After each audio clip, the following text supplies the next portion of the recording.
మత్తయి సువార్త 14వ అధ్యాయము లో ఉన్న సంఘటన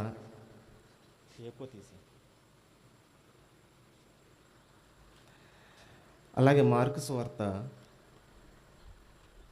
6వ అధ్యాయంలో ఉన్న సంఘటన మనం ఒకసారి స్టడీ చేద్దాం.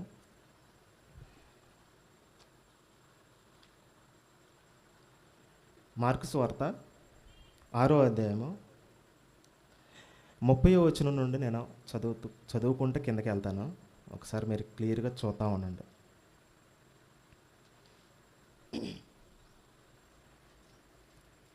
అంతటా అపోస్తలులు యేసునొద్దకు కూడి వచ్చి తాము చేసినవన్నీ బోధించినవన్నీ ఆయనకు తెలియజేశారు. అప్పుడైనా మీరు ఏకాంతముగా అరణ్య ప్రదేశములకు వచ్చి కొంచెం సేపు అలసట తీర్చుకొనడని చెప్పాను. ఏలయనగా అనేకులు వచ్చుచు పోవుచు నుండుచును భోజనము చేయుటకైనను వారికి అవకాశము లేకపోయాను. ఇక్కడ వరకు మనం ఆలోచిద్దాం ఒకసారి. ఇక్కడ మనం ఆలోచిస్తే యేసుక్రీస్తు వారు ఎక్కడికన్నా బయటికి వెళ్ళినప్పుడు అంటే సువార్త పరిచర్యకి, సువార్త ప్రకటించడానికి, స్వస్థతలు చేయడానికి కానీ ఏదైనా సరే ఆయన వర్క్ చేసేటప్పుడు ఆల్రెడీ ఆయన ఎక్కడైతే ఉంటాడో అక్కడ జనసాంద్రత అనేది ఎక్కువ ఉంటుందని చెప్పాను నేను ఇదివరకే. ఆయన ఎక్కడైతే ఉంటాడో అనేక మంది వచ్చేస్తారు గుంపులుగా. ఆయన ఎక్కడైతే ఉంటాడో ఆయన పడుకునే ప్లేస్ దగ్గర కూడా వచ్చేసేటట్టుగా వీళ్ళు ఉన్నారు. అందుకని ఆయన రేత్రి ఏకాంతమైన ప్రార్థన చేసుకోవడానికి మాత్రమే కొండ దగ్గరికి ప్రశాంతంగా వెళ్తూ ఉంటాడు. ఆ టైంలో తప్పనిస్తే కడమ టైమింగ్స్లో ఆయన చుట్టూ కూడా ఫుల్గా జనాలు ఎక్కువగా ఉండడం మనం చూస్తాం. ఇక్కడ శిష్యులతో పాటు యేసుక్రీస్తు వారు వాళ్ళు రెస్ట్ తీసుకోవడానికి ఒక అరణ్య ప్రదేశానికి వెళ్ళండి అని చెప్పాడు. అప్పుడు కూడా అంతకుముందు ఎంత వర్క్ చేశారో ఆ వర్క్ చేసిన దాన్ని బట్టి మనం ఆలోచించాలి ఒకసారి. అంటే వాళ్ళు ఎంత వర్క్ చేసి ఉంటే రెస్ట్ తీసుకోవాలనుకుంటున్నారు. ఇప్పుడు మనం ఏదైనా వర్క్ చేసామనుకోండి, ఆ వర్క్ చేసినప్పుడు పని బాగా చేసి చేసి చేసి చెమటలన్నీ కారిపోయి అలసటతో ఒకసారి కూర్చోవాలనుకుంటాం. అలా కూర్చోవాలి, రెస్ట్ తీసుకోవాలి కొద్దిసేపు, పావు గంట కానీ, ఒక 20 నిమిషాలు కానీ, ఒక 10 నిమిషాలు కానీ అలా రెస్ట్ తీసుకోవాలనుకుంటాం ఒక ఫ్యాన్ కింద కూర్చొని. సేమ్ టు సేమ్ సిచ్యువేషన్ ఇది. ఆయనతో పాటు ఆయన శిష్యులు వీళ్ళు ఏకాంతంగా ఒక ప్రాంతానికి వెళ్ళారు. వెళ్ళినప్పుడు కూడా అక్కడ కూడా రెస్ట్ తీసుకుందాం అన్న టైంలోనే అక్కడ కూడా గుమ్మిగూడు వచ్చేసేస్తున్నారు. కింద మనం చదువుకుంటూ వెళ్తే కింద చదువుతాం చూడండి, 31 చదువుతున్నాను. అప్పుడు ఆయన మీరు ఏకాంతంగా అరణ్య ప్రదేశములకు వచ్చి కొంచెం సేపు అలసట తీర్చుకుంటారని చెప్పాను. ఏలయనగా అనేకులు వచ్చుచు పోవుచు నుండును భోజనము చేయటకైనా వారికి అవకాశం ఇయ్యలేదు. కాగా వారు దోణి ఎక్కి అరణ్య ప్రదేశములకు ఏకాంతంగా వెళ్ళిరి. అరణ్య ప్రదేశానికి ఏకాంతంగా వెళ్ళిపోయారు. వారు వెళ్ళుచుండగా జనులు చూచి అనేకులు గుర్తెరిగి సకల పట్టణముల నుండి అక్కడకే కాలి నడకనే పరిగెత్తుకొని వారి కంటే ముందుగా వచ్చి వాళ్ళు గుర్తుంచుకొని కాలినడకని వచ్చేసారు. అంటే వీళ్ళు రెస్ట్ అక్కడ తీసుకుందాం అనుకున్నారు. ఆ రెస్ట్ తీసుకునే ప్లేస్ కూడా వచ్చేసారు వీళ్ళు. ఎవరు? ఊరిలో ఉన్న జనాలు. మరలా ఒక దోణి తీసుకొని ఒక సముద్రం ప్రయాణం చేసి మళ్ళీ ఒక ఏకాంతమైన ప్రాంతానికి వెళ్ళి అక్కడ కూడా రెస్ట్ తీసుకుందామని వెళ్ళారు. అక్కడ కూడా వీళ్ళు వెళ్ళిన దానికంటే ముందు వాళ్ళు అక్కడ ఉన్నారు.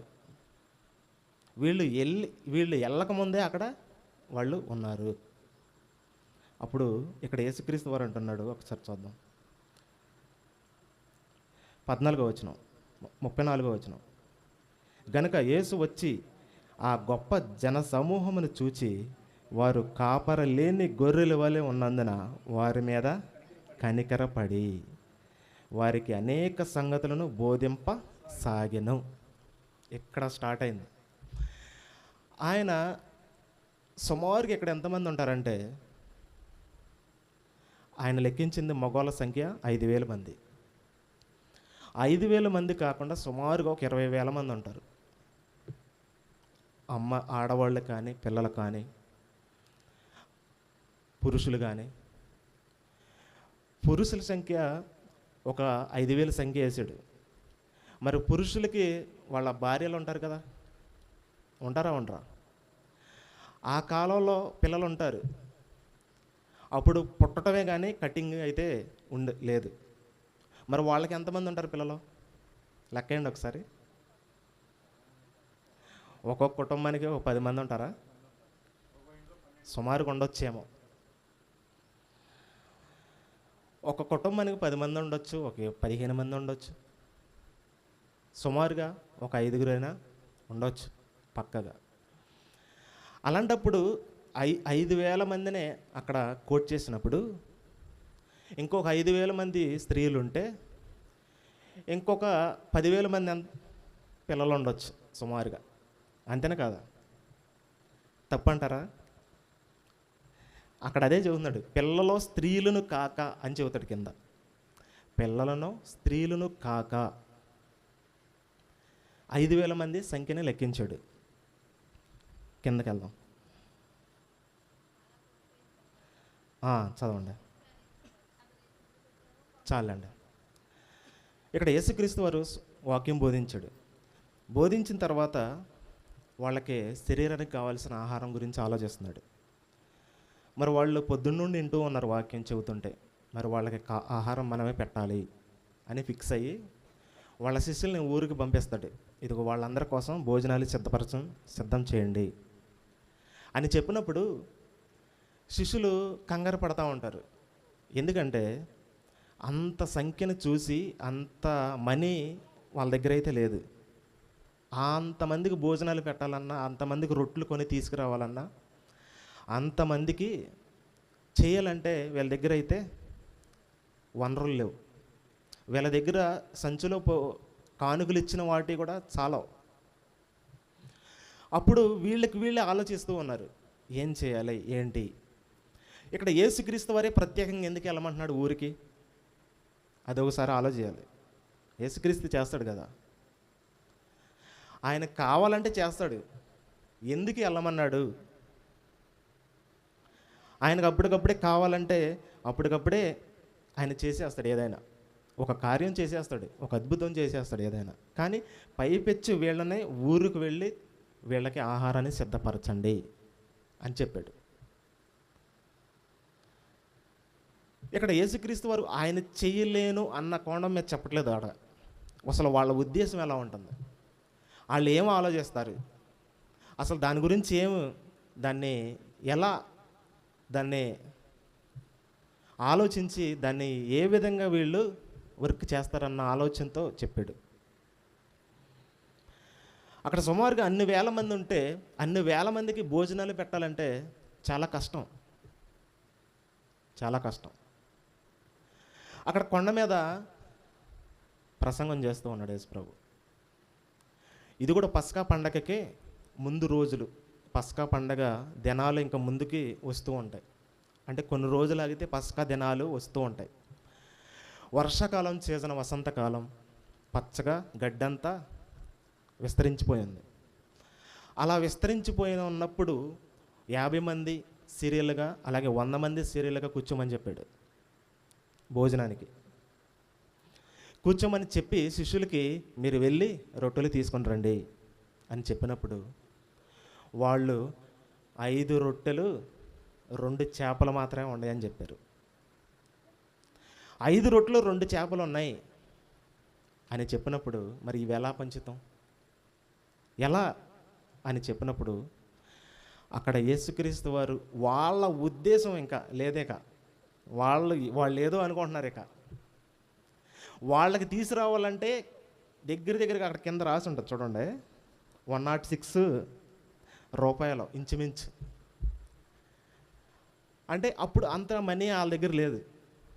106 రూపాయలు మన రూపాయల లాంగ్వేజ్లో చూస్తే 106 రూపాయలు. 2000 సంవత్సరాల క్రితం ఎంత అది? ఇప్పుడు లెక్కేస్తే దగ్గరగా 1,50,000 ఉండొచ్చు సుమారుగా. ఇప్పుడు అంత మనీ వాళ్ళ దగ్గర లేదు కాబట్టి అక్కడున్న ఒక 5 రొట్టెలు 2 చేపలను తీసుకొచ్చి అక్కడ పెట్టినప్పుడు తర్వాత వరుసనే కూర్చోమని చెప్పాడు. వరుసనే ఎందుకు కూర్చోమని చెప్పాడు? అక్కడ ఉన్న వాళ్ళకి తెలీదా? తెలుసు కదా. వరుసనే కూర్చోవడం అంటే ఇప్పుడు మనం భోజనాలు ఏదైనా ఫంక్షన్లు పెట్టినప్పుడు వరుసనే టేబుల్స్ వేసి ఎలా పెడుతున్నారు? సేమ్ అదే, సేమ్ టు సేమ్ అలాగే కింద కూర్చోవటం. అక్కడ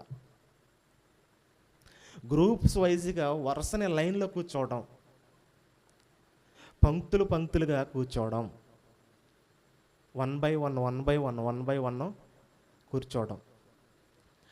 100 మంది వేసి 50 మంది వేసి. ఎందుకంటే వీళ్ళు లెక్కేసుకోవడానిక అలా కూర్చోమంది? అలాగే ఉంది నాకైతే. లెక్క పెట్టుకోవడానికేమో చూడండి ఒకసారి కింద చదువుదు.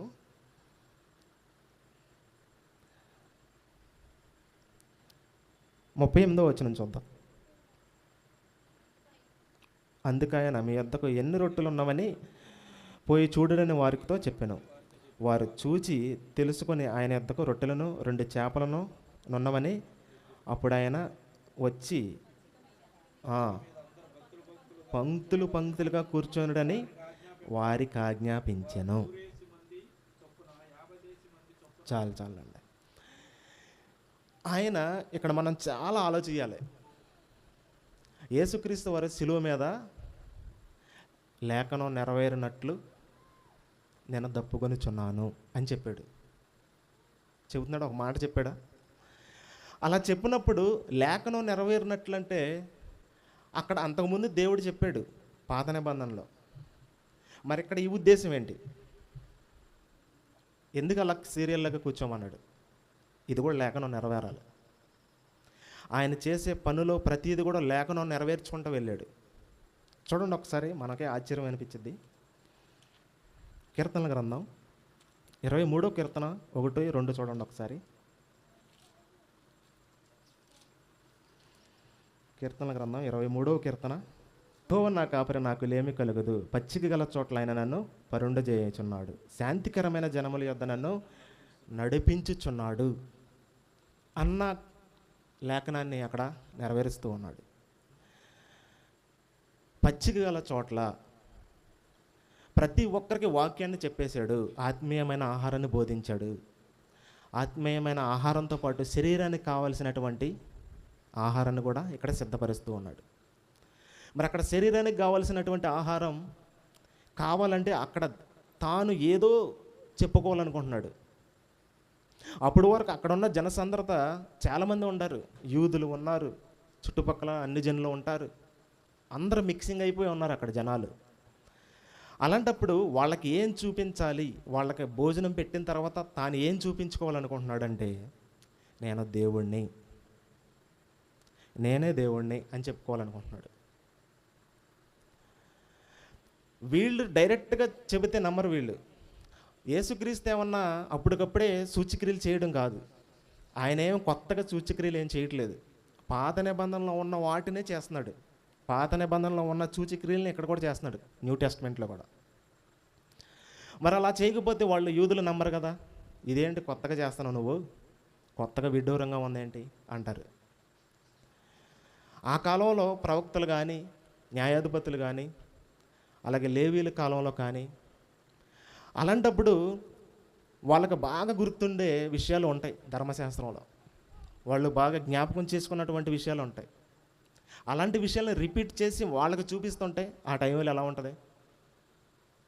ఇదిగో ఆ కాలంలో చేసింది నేనే, ఇదిగో ఆ కాలంలో చేసింది నేనే అని చెప్తూ ఇక్కడ రుజువు పరుస్తూ ఉన్నాడు. ఆ కాలంలో చేసిందంటే ఏలియా గారి సందర్భంలో, ఏలియా గారి తర్వాత ఎలీషా గారు వస్తారు. ఎలీషా గారి సందర్భంలో కరువు సంభవించింది.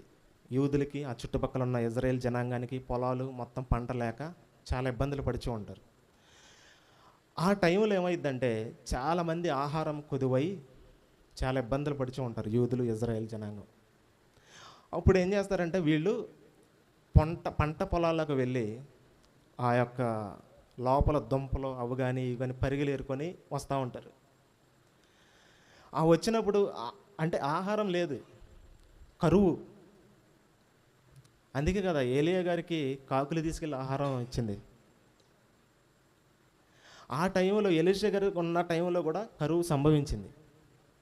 ఆ ఎలీషా గారి కరువు టైంలో ఏం జరిగిద్దంటే, ఇప్పుడు పాత నిబంధనలో దేవుడు పంట తీసుకొచ్చి ప్రధాన పంట లేవీలకి ఇవ్వమని చెప్పాడు.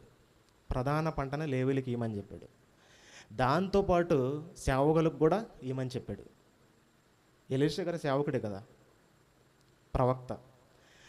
ఆయన కూడా ఇవ్వమని చెప్పినప్పుడు ఆయనకి ఏం తీసుకొస్తాడంటే, ఒక భక్తుడు ఒక 20 రొట్టెలు తీసుకొని వస్తాడు, ప్రథమ ఫలం తీసుకొని వచ్చినప్పుడు అక్కడ కూడా చాలామంది జనాలు ఉంటారు.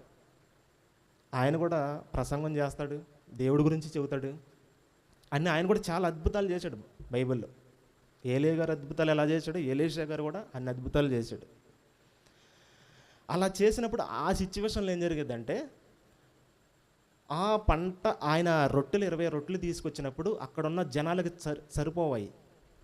సరిపోనప్పుడు అప్పుడు ఏం చేస్తున్నాడో ఒకసారి మనం చూడండి. రాజుల గ్రంథం 2వ రాజుల గ్రంథం 4వ అధ్యాయము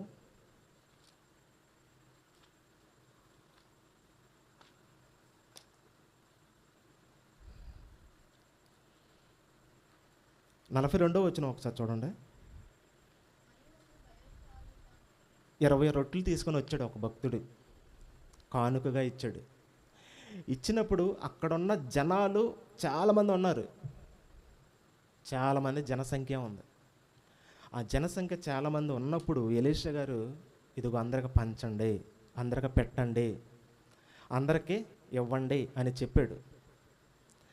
అక్కడ చెప్పినప్పుడు కింద చూడండి, అక్కడ 100 అని ఉంది. ఇక్కడ ఎలీషా గారు చెప్పింది కాదు, ఇక్కడ డైరెక్ట్గా దేవుడే చేశాడు అద్భుతం. ఇక్కడ అద్భుతం ఆయనే చేశాడు.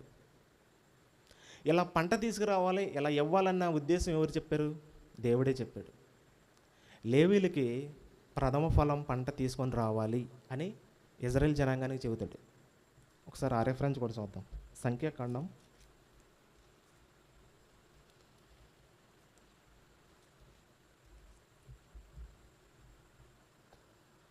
18వ అధ్యాయము 13వ వచనం ఒకసారి చూడండి. చాలండి. ఇక్కడ అహరోను సంతతిలో ఉన్న పిల్లలందరికీ చెబుతూ ఉన్నాడు, ఇదిగో ఇజ్రాయేల్ జనాంగం పంట తీసుకొస్తారు, ప్రథమ ఫలం పంట. ఆ పంట తీసుకొచ్చినప్పుడు అది నువ్వే తినాలి అని చెబుతున్నాడు దేవుడు. ఇలా ప్రథమ ఫలం పంట తీసుకొచ్చినప్పుడు ఇలా ఇజ్రాయేల్ జనాంగం ఇలాగే కంటిన్యూ చేశారు. దాన్ని ఎలీషా గారి టైంలో రొట్టెలు తీసుకొని వచ్చాడు ఒక భక్తుడు. అలా కరువు టైంలో, ఆ కరువు సమస్య, కరువుతో ఉన్నప్పుడు దేవుడు వాళ్ళందరికీ సమృద్ధైనటువంటి భోజనాన్ని పెట్టాడు. 100 మందికి పైగా, 100 మందికి 100 మందికి సీరియల్లో కూర్చున్నారు అక్కడ కూడా. అదే సేమ్ టు సేమ్ కొనసాగింది ఇక్కడ మార్కు సువార్తలో. అదే సేమ్ టు సేమ్ ఇక్కడ చెబుతూ ఉన్నాడు. ఇదిగో 100 మంది 50 మంది వేసి లైన్గా కూర్చోండి. ఎందుకు అలా కూర్చోవాలంటే, ఇదిగో పాత నిబంధనలో ఎలీషా గారు చేశారు. అలా ఎందుకు కూర్చోవాలని కూడా అడుగుతారు వాళ్ళు. ఎందుకు కూర్చోవాలి అలా అని కూడా అడిగేవాళ్ళు ఉంటారు అక్కడ. వాళ్ళు అడగాలని అట్లా చెప్పాడు అక్కడ. ఎందుకు కూర్చోవాలంటే ఇదిగో అప్పుడుది జ్ఞాపకం చేస్తున్నాడు. అప్పుడు పాత నిబంధనలో కూర్చున్నారా? అదిగో పాత నిబంధనలు ఎలీషా కాలంలో జరిగింది కదా. పాత నిబంధనలో ఎలీషా గారి దగ్గర దేవుడు చేశాడు కదా, ఆ దేవుడు నేనే అని చెబుతున్నాడు అక్కడ. ఆయన నేనే అని చెబుతూ ఉన్నాడు. 2వ రాజుల గ్రంథం ఇందాక తీయండి ఒకసారి.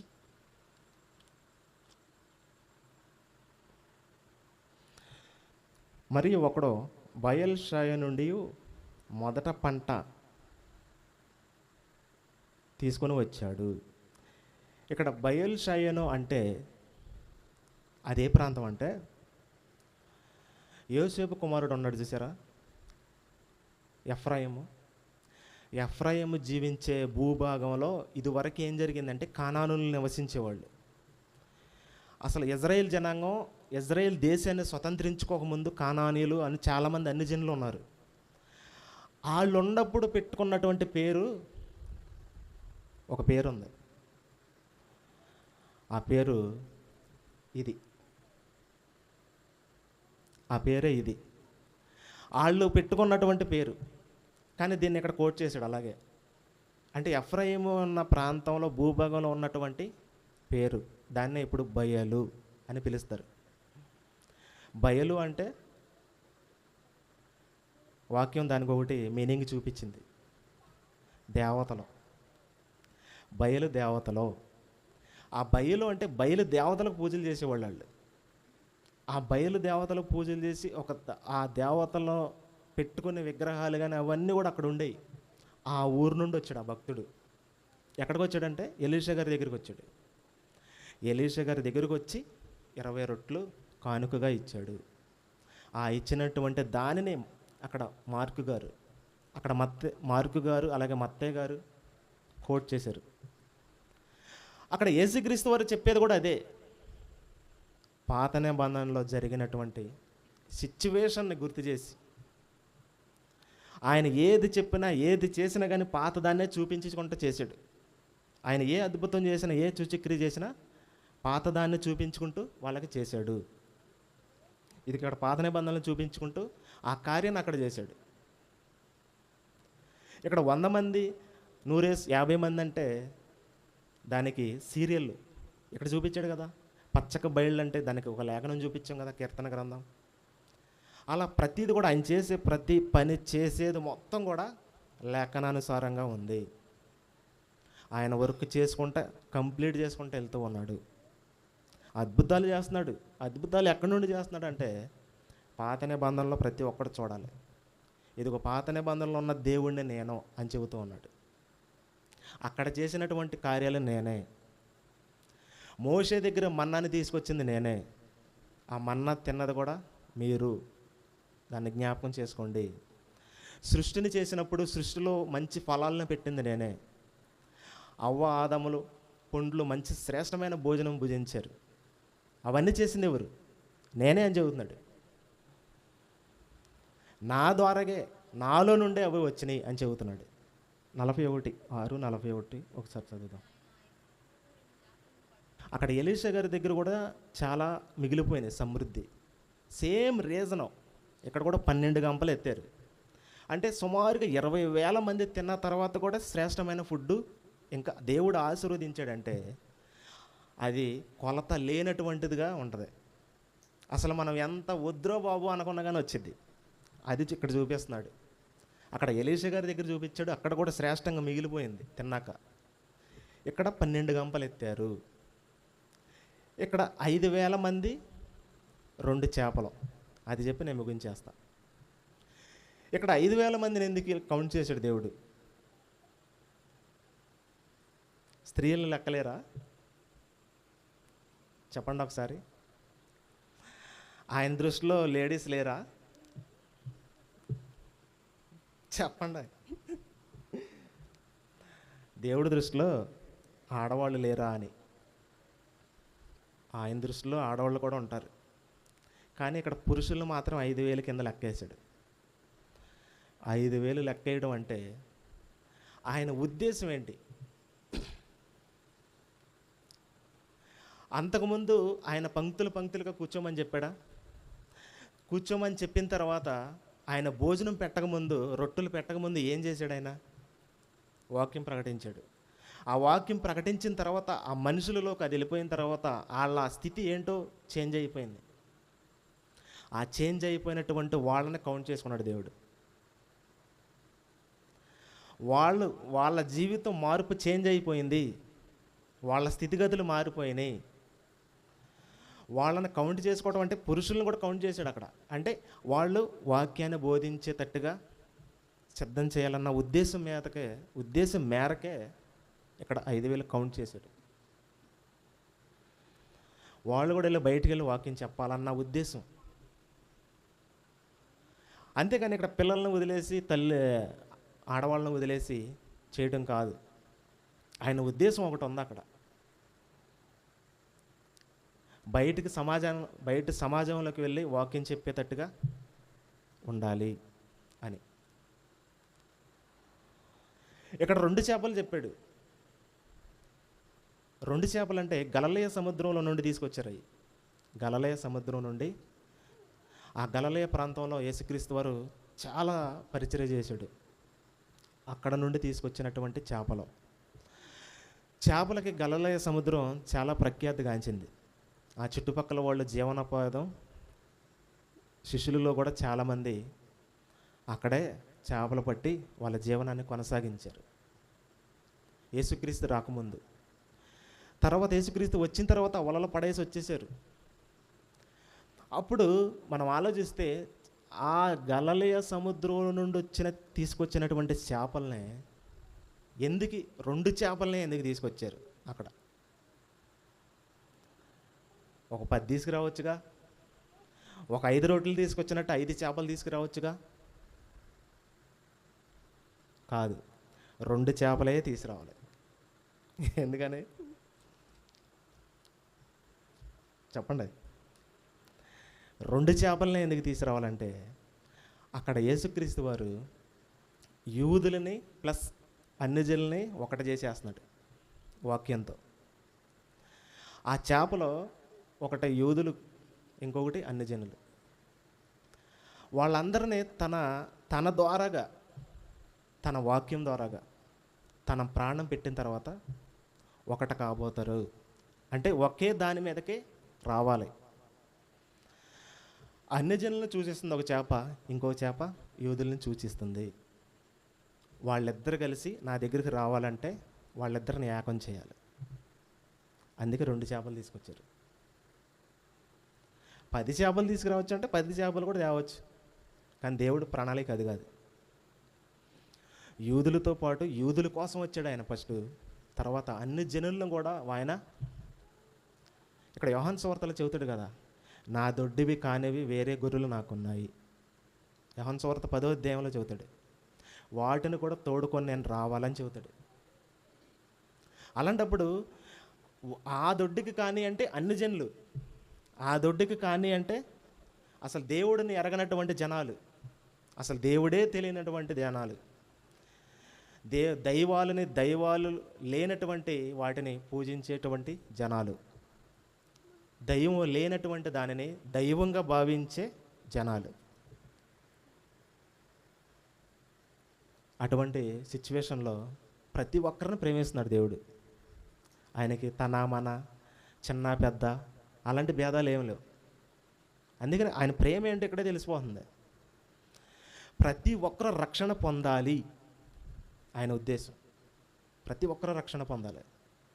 చాలామంది మిస్ అయిపోతున్నారు. చివరిసారిగా ఆయన చనిపోయే టైంలో కూడా, సిలువలో కూడా ఆయన ఒక ఆత్మని తీసుకెళ్ళాడు. అంటే ఎంత ప్రాముఖ్యమో చెబుతున్నాడు ఇక్కడ. అంటే ఆయన ఉద్దేశం అక్కడ చెబుతున్నాడు. సిలువలో కూడా చివరి క్షణాల్లో కూడా ఒక ఆత్మని తీసుకుని వెళ్ళాడు యేసుక్రీస్తుతో పాటు. అంటే రక్షణ అనేది ఎంత స్టాండర్డ్, అసలు దేవుని నమ్ముకోకపోతే ఎంత భయంకరమో అనేది మనకి బాగా తెలియాలి. దేవుని యొక్క కృప మనందరి మీద ఉంది. 5 రొట్టెలు అంటే 5 అనే సంఖ్య దేవుని యొక్క కృపనే చూపిస్తుంది. ఆ 5 రొట్టెలు దేవుని యొక్క కృపను చూపిస్తుంది. ఆ కృప ద్వారాగా అన్యజనులని యూదుల్ని ఏకంగా ఒకటి చేస్తూ ఉన్నాడు. అది చేస్తున్నాడు ఇక్కడ. ఈ రొట్టెలు పంచే సందర్భంలో అది చేస్తున్నాడు యేసుప్రభు. ఆ ఉద్దేశం అది ఆయన. తర్వాత కదా మొత్తం అంతా జరిగింది. ఆయన వర్క్ చేసుకుంటా వెళ్ళే కొద్దిగా ప్రతి దాన్ని నెరవేర్చుకుంటా ప్రతిది కూడా చేసుకుంటూ వెళ్తానే ఉన్నాడు. అలాగా ప్రతి ఒక్కరిని ఆయన బాగు చేసుకుంటూ, రక్షించుకుంటూ, రక్షణ మాటలు పలుకుచు, ప్రతీది కూడా చెప్పుకుంటూ వెళ్తూ ఉన్నాడు. అందుకనే కదా పౌలు గారు ఒక మాట అని చెబుతాడు, మేము మాకు తెలిసిన దానిని ఆరాధిస్తున్నాం, మీరు మీకు తెలియని దాన్ని ఆరాధిస్తూ ఉన్నారు అంటాడు. అంటే వాళ్ళు ఏం చేస్తున్నారో వాళ్ళకే తెలియదు, వాళ్ళు ఏం ఆరాధిస్తున్నారో వాళ్ళకి తెలియట్లేదు. అంటే మాకు తెలిసిన దానిని మేము ఆరాధిస్తున్నాం అంటే వాస్తవాన్ని అక్కడ తెలుసుకున్నాడు. వాస్తవాన్ని అంగీకరించినప్పుడు ప్రతీది కూడా తెలిసిపోయింది. ఒక క్రైస్తవుడికి మాత్రమే ఈ సమాజంలో క్యాలిక్యులేషన్ చేయగలిగినటువంటి జ్ఞానం ఉంది. ఏది ఎలా చేయాలి, ఏది ఎలా వర్క్ చేయాలన్నది క్రైస్తవుడికి మాత్రమే తెలుసు, ఇంకెవరికి తెలియదు. అటువంటి జ్ఞానాన్ని మనకిచ్చాడు. అటువంటి పరిపాలన కూడా మనమే చేస్తున్నాం, కానీ సమాజానికి తెలియదు. అది ప్రతి ఒక్కరి కోసం ప్రార్థన చేస్తున్నాం మనం, ప్రతి ఒక్క నాయకుడి కోసం ప్రార్థన చేస్తున్నాం. మార్తికులు అనగా చాలామంది చేస్తూనే ఉన్నారు. దేశం మార్పు చెందాలి, ప్రతి ఒక్కరు దేవుణ్ణి తెలుసుకోవాలి, ఒక ప్రాంతానికి వెళ్ళినప్పుడు ఆ ప్రాంతం రక్షణ పొందాలి అని మనం ఎంత బాధపడతామో యేసుక్రీస్తు కూడా అట్లా బాధపడ్డాడు. అప్పుడు ఇదిగో కొరాజేనా, బెస్తయిదా, ఇదిగో మీరు పాతాళానికి వెళ్ళిపోతున్నారు అని కోట్ చేస్తున్నాడు కొన్ని సందర్భాల్లో. అంటే వాళ్ళకి ఎన్నోసార్లు చెప్పేశాడు వాక్యం, చెప్పినా కానీ మళ్ళీ పాత జీవితాల్లోకి వెళ్ళిపోతున్నారు. వాళ్ళ జీవితం మార్పు అనేది రావట్లా. సో గమనించండి, గ్రహించండి, మనసున పెట్టండి. ప్రార్థన. పరిశుద్ధుడా, ప్రేమ కలిగిన తండ్రి, మీకే వందనాలు, స్తుతులు, స్తోత్రాలు చెల్లిస్తూ ఉన్నాం తండ్రి. గడిచిన కాలం అంతా కూడా మీరు మాకు తోడుగా ఉన్నందుకే మీకే వందనాలు. మరి ఈ రొట్టెలలో ఉన్నటువంటి పరమార్థాన్ని కొన్ని విషయాలు మేము చెప్పాము తండ్రి. ప్రతి మాట కూడా జ్ఞాపకం చేసుకోవడానికి, వాటి ప్రకారంగా నడవడానికి సహాయం చేయండి. ప్రతి విషయంలో మీకు కృతజ్ఞతాస్తుతులు చెల్లించేవారుగా ఉండడానికి సహాయం చేసి నడిపిస్తారని మా రక్షకుడైన యేసుక్రీస్తు పరిశుద్ధ నామములో ఈ ప్రార్థన విజ్ఞాపనను అడుగుచున్నాను మా తండ్రి. ఆమేన్.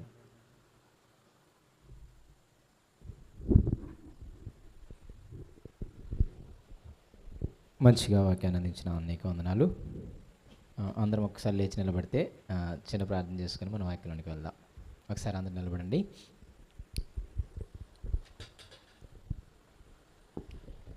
ప్రార్థన చేసుకుందాం. పరిశుద్ధుడా, ప్రేమ కలిగిన మా తండ్రి, మరొక మారు మీకు వందనాలు, మీకు స్తోత్రాలు.